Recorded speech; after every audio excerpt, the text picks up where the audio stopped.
During our anniversary dinner, he told the waiter, "She's not my real date," until the manager brought his receipt. Light every candle, pour the wine, and keep the receipts ready.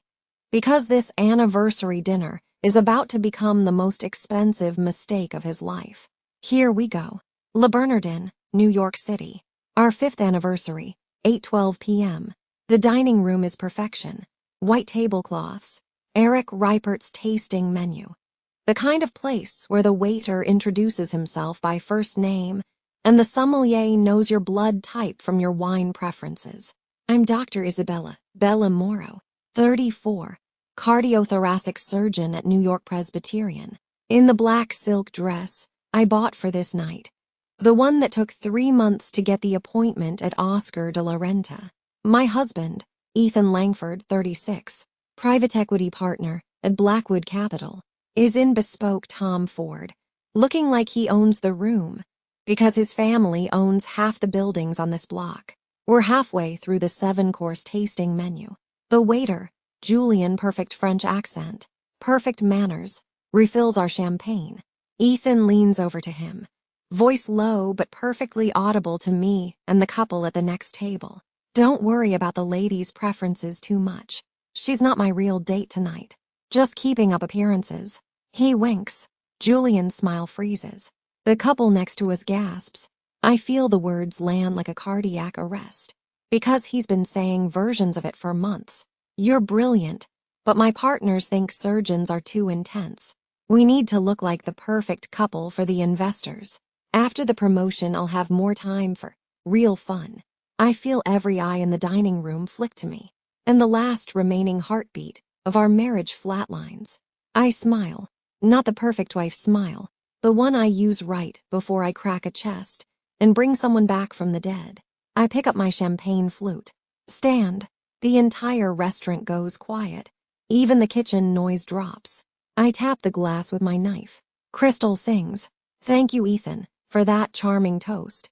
Before we continue this lovely evening, I have a very special guest who just arrived." I nod to the maitre d'. The double doors to the private dining room open. In walks my lawyer, Caroline Voss, the same legendary one from the Napa story. Destiny has a sense of humor, in a black suit sharp enough to cut glass, holding a thick leather briefcase. She walks straight to our table. The entire restaurant watches in stunned silence. Ethan's face drains of color, so fast I think he might code. Caroline places the briefcase on the table, right on top of the gold-embossed menu, opens it, pulls out a stack of papers. "Mr. Ethan Langford, you have been served. Dr. Isabella Morrow Langford is filing for divorce, effective immediately." The papers include a full accounting of marital assets, including the post-nuptial agreement you signed last year. That awards Dr. Langford 100% of her separate property, all earnings during the marriage, and the Manhattan penthouse, purchased in her name alone 6 months ago, which you seem to have forgotten. She slides the papers across the table to Ethan. He doesn't touch them. They land in his lobster bisque. I look at him. "Real date. Darling, you were the placeholder. I was always the main course." Then I do the thing no one in Le Bernardin will ever forget. I take off the 8-carat yellow diamond he gave me last anniversary. The one he bragged cost $3 million. I place it in the center of his untouched dessert plate. Then I pick up the dessert spoon, scoop a perfect bite of the chocolate sphere, and hand it to Caroline Voss. "Counsel, you always said you were hungry for justice. Dig in." The restaurant erupts in gasps. Ethan tries to stand. My father, quiet Italian gentleman, stands faster, blocks him with one hand. The string quartet in the corner, who heard everything, strikes up "Hit the Road, Jack." Every guest, except Ethan's parents, stands and applauds. I walk out. The doors close behind me. The last thing I hear is Caroline Voss saying, "Mr. Langford, you have 30 days to respond, or everything becomes hers by default. Bon appetit." Le Bernardin, private dining room, 11:57 p.m. The main dining room has emptied out, guests whispering, phones still out. The video of the ring and the lobster bisque already at 312 million views. I'm in the private room with Caroline Voss, sipping the last of the 1996 Krug, the city lights glittering through the window like diamonds that know they belong to me now. My phone rings, private number. I answer on speaker, a voice I know too well. Marcus Langford, Ethan's uncle, chairman of Langford Capital, the hedge fund that manages the family fortune. Valentina, the board is convening an emergency meeting. Right now. Secure video. We need you on the call. I look at Caroline. She nods, already pulling out her laptop. I accept the link. The screen lights up with 12 faces, the full board. All men who once called me Ethan's little doctor wife, with that condescending smile. Marcus speaks first, voice grave. Valentina, we've just completed the forensic audit you requested last year. The one Ethan dismissed as paranoia. He siphoned $27.8 million from the fund over 4 years to cover gambling debts in Macau, private jets for his real dates, and a secret condo in Miami for Ashley Sinclair. The board vote is unanimous. We are removing Ethan as managing partner effective immediately, and we are offering the position to you. You've been the silent partner, running the healthcare investment arm for 5 years. You turned it from red to the most profitable division in the firm. The family needs you. The fund needs you. Say yes. The 12 faces wait. I look at Caroline. She smiles like a shark smelling blood. I look at the champagne in my hand. Then at the camera. Yes. The board erupts in applause. Marcus continues. Compensation package. $68 million signing bonus. 60% equity, full control. The name change to Morrow Capital is already filed. Effective midnight. I hang up. Caroline raises her glass. To the woman who just became the queen of Wall Street in one anniversary dinner. Upstairs, Ethan is screaming at his father in the hotel suite. I walk past the open door. Security let me in with my old key card. He sees me. Val baby, it was the wine talking. I stop. Look at him. The wine didn't embezzle $27 million from the fund your grandfather built. You did. Good luck finding a temporary job to match that salary. I walk away. At 12:03 a.m., the board contract arrives by secure email. I sign it with my finger on the phone screen. The headline hits at 12:07 a.m. LANGFORD Capital ousts. Air ETHAN LANGFORD. After viral anniversary scandal, Dr. Valentina Moriau named new managing partner. Ethan wakes up to find his corporate Amex declined, his company car repossessed, and his office cleared out. His nameplate already removed. The empire is mine. The past is bankrupt. New York City, New York Presbyterian rooftop helipad. 3 months after the anniversary dinner that ended an empire. The city is glittering below us, like a billion diamonds spilled on black velvet. The helipad is closed to traffic. Only us. I'm in a white silk dress, simple, flowing, the one I wore the night I walked out of Le Bernardin. The board has just voted unanimously to rename the cardiac wing after me. The Morrow Cardiac Courage Center. Opening next year. I'm standing at the edge, wind in my hair, looking at the skyline I helped save lives under for 10 years. Then I hear footsteps. I turn. Dr. Luca Valois, 38, French-Italian cardiac surgeon. The man who consulted on my most complex cases for 5 years. Always quiet, always precise. Always the one who stayed late when Ethan left early. He's in scrubs under a leather jacket, holding a single red rose. He walks straight to me. I saw the video the night it happened. I've been in love with you since the day you saved my patient with a valve repair I thought was impossible. I never said anything because you were married. I'm done being quiet. He drops to one knee on the helipad. City lights behind him like a crown. He opens a box. Inside, a ring made of rare red diamond, shaped like a heart valve, set in platinum with tiny blue sapphires, the color of the Hudson at night. Isabella Morrow, marry me. Not to save you, to spend every sunrise proving you were always the miracle. The city below holds its breath. I don't make him wait. I drop to my knees with him on the helipad. Yes. 1,000 surgeries, 1,000 nights, 1,000 times yes. We kiss, while the city lights flicker like applause. The video, filmed by the hospital drone, hits 1.3 billion views. Helipad proposal trends for 26 days straight. Ethan watches it from his new studio apartment in Queens. Working as a pharmaceutical rep, he sends one text. Congrats, I guess. I don't reply. I just change his contact to patient 0, closed file, and block forever. New York Presbyterian rooftop garden. 1 year after the anniversary dinner that ended in empire. The garden is a miracle of glass and green. Orchids climbing the walls, the Hudson glittering below, the city skyline like a crown. The wedding is not in a ballroom. It is on the rooftop, where I saved my first life as attending.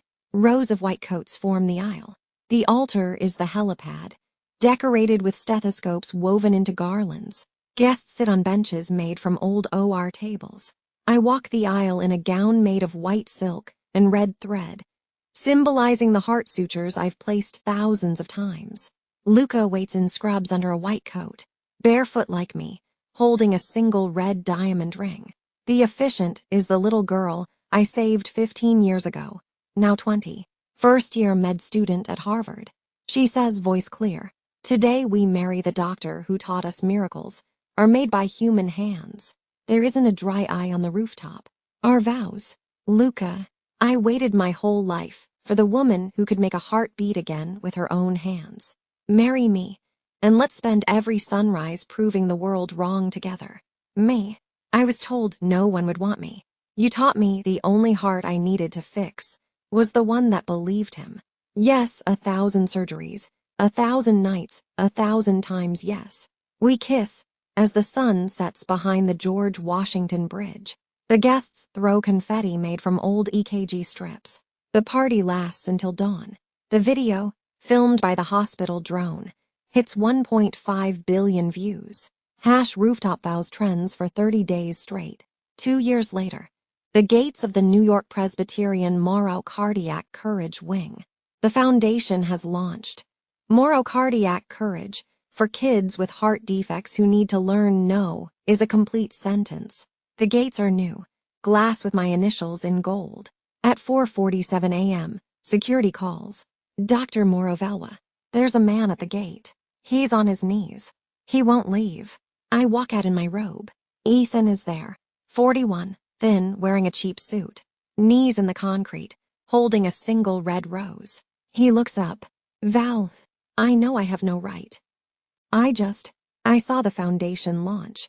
I sold my last asset, the $6,000 from my car. It's in this envelope. For the kids, I don't want anything. I just want them to have what I took from you. He holds out the envelope. I take it, open it. Inside, $6,000 cash and a letter. I read one line. I was the real temporary one. You were always the forever. I look at him for a long time. Then I kneel in the concrete with him. I take his hand. Stand up, Ethan. He does, shaking. I hand the envelope to security. Deposit this into the foundation. Anonymous donor. Then I look at Ethan. You don't get to kneel anymore. You get to volunteer at the foundation clinic every month. That's your penance. That's your redemption. He cries so hard he can't speak. I walk away. The gates close. New York Presbyterian. The Morrow Cardiac Courage Wing. 5 years after the anniversary dinner that ended in empire. The wing is a masterpiece of glass and light. 500 beds. Every pediatric cardiac case in the tri-state area rooted here. Free for any child who needs it. I'm 41. Hair with the first silver threads from night calls. In a white linen dress that flows like the Hudson wind. Luca is beside me, 43. Still the man who makes my heart skip, like the first time he flew across the ocean for me. We're in the private villa on the hospital grounds. The one the board built for us after I saved the chairman's granddaughter. The bedroom is open to the rooftop garden. Moonlight spilling in like liquid silver. I'm in labor. Our first child. Luca holds my hand, counting contractions like he's counting beats in a symphony. The midwife, the best in the city, flown in by helicopter, smiles. It's time. The birth is fast, fierce, perfect. A girl, 8 pounds 4 ounces, crying like she already knows the world is hers. We name her Vittoria Rosa Morovalva. Vittoria for victory. Rosa for my grandmother, who taught me to never be temporary. Luca cries harder than I do.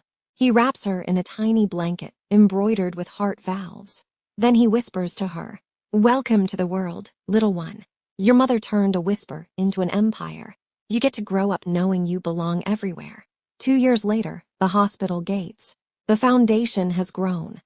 Moro Cardiac Courage now funds 300 children a year with life-threatening heart conditions to receive surgery, therapy, and a future. The gates are new, glass with my initials in gold. At 4:47 a.m., security calls.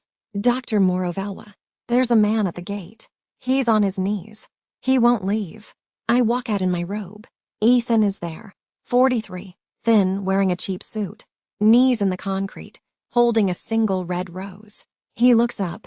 "Val, I know I have no right. I saw Vittoria's story. I sold my last asset, the $10,000 from my apartment deposit. It's in this envelope. For her, I don't want anything. I just want her to have what I took from you." He holds out the envelope. I take it, open it. Inside, $10,000 cash and a letter. I read one line. "I was the real temporary one. You were always the forever." I look at him for a long time. Then I kneel in the concrete with him. I take his hand. "Stand up, Ethan." He does, shaking. I hand the envelope to security. "Deposit this into the foundation. Anonymous donor."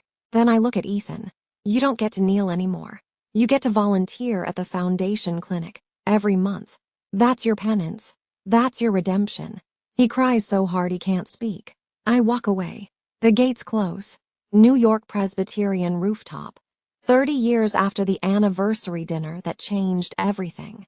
The sun is rising over the Hudson, painting the skyline in colors that look like forgiveness and victory at the same time. I'm 89, hair white as the clouds, still in my white linen dress, because some mornings deserve to feel like a wedding. Luca is beside me in spirit. He passed peacefully 8 years ago, holding my hand, whispering, "You were always my miracle," until his last heartbeat. The rooftop is filled with 20,000 people, every child we ever saved, now doctors, parents, grandparents, every doctor we ever trained, every family who ever said amen when medicine said impossible. Our children, Vittoria, now 55, chief of cardiac surgery at the Morovalva Global Network, and Matteo, 53, Nobel laureate for his work on regenerative heart tissue, stand with their own families. Lanny, now 42, the little girl who called me Mama Doctor, now the world's leading pediatric cardiac surgeon and my successor, stands center stage. She is the mirror image of me at that age, only taller, fiercer, kinder. She raises the microphone. 30 years ago, my mother was told she was not my real date during an anniversary dinner that was supposed to be forever. Today, the entire world is with her. This network, this life, this legacy began with one woman who refused to be left behind. Mama Doctor, the stage is yours one last time. She steps aside. I walk forward slow, with Lanny's arm in mine. The crowd rises. I do not speak long. My voice is soft, but the microphones carry it to every corner of the planet, because the ceremony is live-streamed to every hospital in the network. 30 years ago, a man said no one would want me. Tonight, 20,000 miracles stand here, because I became wanted in the best way. By choosing myself, by choosing love that heals instead of hurts, by choosing children who needed someone to believe they mattered. This network is not mine. It is theirs, and it will never end, because love, when it refuses to be silenced, becomes the loudest heartbeat the world has ever known. Amen. 20,000 voices answer. Amen. Then the final miracle. A man walks slowly from the back, leaning on a cane. Ethan, 69, alone, wearing a simple linen shirt, eyes down. He stops at the terrace edge, looks at me, bows deep complete, then places a single red rose on the dedication plaque. He speaks, voice breaking. "I came to say amen. and to thank the woman who taught me, too late, what belonging really means. He turns and walks away into the sunrise. No cameras follow. Some endings are private. The crowd lights 20,000 candles. The sunrise becomes a sea of fire and light. And the woman who was once told no one would want her becomes the reason the entire world learned how to love. Final pause, eternal silence while the sun rises and the candles burn. What did you think of Bella's story? Did the "not my real date" whisper give you chills? Did the board takeover make you scream? Did the final "Amain" destroy you in the best way? Drop your city, your 0, 10, and tell me in the comments. What not real moment would you turn into your forever? And if this story made you feel seen, made you cry, made you believe in second courses, hit that subscribe button right now, turn on the bell, and join the family that knows you're always the main course. Because every week we tell another story of a woman who refused to be less. You don't want to miss the next one.